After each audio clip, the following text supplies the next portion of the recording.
भूल चुके हैं, अभी भी याद है वो होम डिपार्टमेंट के ऑर्डर्स जो हर 15 दिन बाद आते थे, जिसमें बताया जाता था कि इंटरनेट शटडाउन फिर से एक्सटेंड कर दिया गया है। उसी तरीके से हाल जो है अब इलेक्शन कमीशन की विजिट का हो गया है।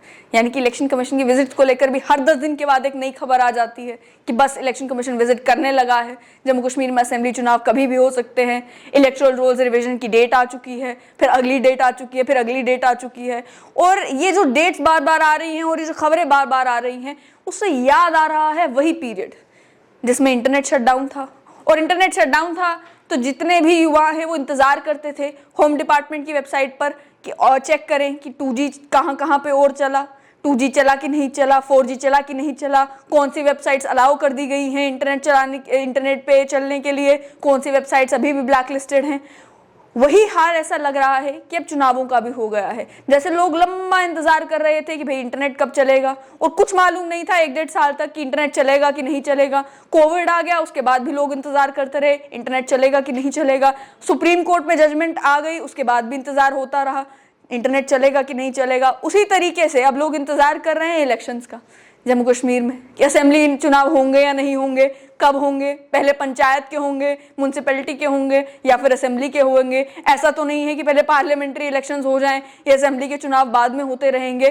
तो वही इस पूरे सिनेरियो से वही पीरियड याद आ गया, वो कन्फ्यूजन का, जिसमें एक ही ऑप्शन था jkhome.nic.in पर जाना और चेक करना नया ऑर्डर आया कि नहीं आया। वैसे ही अब हर 10 दिन के बाद नई खबर आई कि नहीं आई, इलेक्शन कमीशन की टीम आई कि नहीं आई, इलेक्टोरल रोल्स रिवाइज हुए कि नहीं हुए, कोई ऐलान इलेक्शंस का हुआ या नहीं हुआ। लेकिन ऐसे में हो ये रहा है कि 2018 से लेकर अब 2023 तक लोग तरस गए हैं कि हमारे एमएलए कहाँ हैं, हमें कब किसी को अपना एमएलए बुलाने का मौका मिलेगा, हमें कब मौका मिलेगा कि हमारे कोई डेवलपमेंट के काम रुके हों तो हम अपने किसी रिप्रेजेंटेटिव के पास जाकर उनसे मिले। डीडीसी, बीडीसी, पंचायतें, ये सब तो ठीक है, लेकिन कोई कानूनों में तब्दीली लानी है। डेली वेजेस बेचारे इंतजार कर रहे हैं कि हमें कब पक्का किया जाएगा, और इसी इंतजार में कि भाई कोई सरकार आएगी तो सरकार के ऊपर फिर आप प्रेशर डाल सकते हैं। अभी तो एलजी का शासन है, प्रेशर भी कोई बर्दाश्त नहीं किया जाता। तो ऐसे में जनता ये सवाल पूछती है, और खास तौर पर युवा ये सवाल पूछते हैं, वो युवा जो 18 साल की उम्र जिनकी 2018 के बाद हुई, उनका ये कहना कि हम वोटिंग एज के तो हो गए लेकिन वोट डालने का मौका ही नहीं मिल रहा, कि हमारी उम्र तो हो गई है कि हम अपने नुमाइंदों को चुन सके लेकिन नुमाइंदे चुनने का मौका ही नहीं मिल रहा।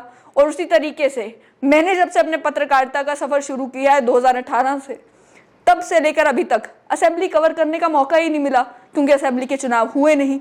और असेंबली के चुनाव होंगे भी तो लोग अभी सवाल पूछते हैं कि दरबार मूव जब से बंद हुआ है तब से ये तो मालूम है कि सिविल सेक्रेटरीट जो है वो शिफ्ट नहीं हो रहा, लेकिन जब असेंबली यहाँ पर बनेगी तो वो कहाँ पर बैठेगी, जम्मू में या कश्मीर में।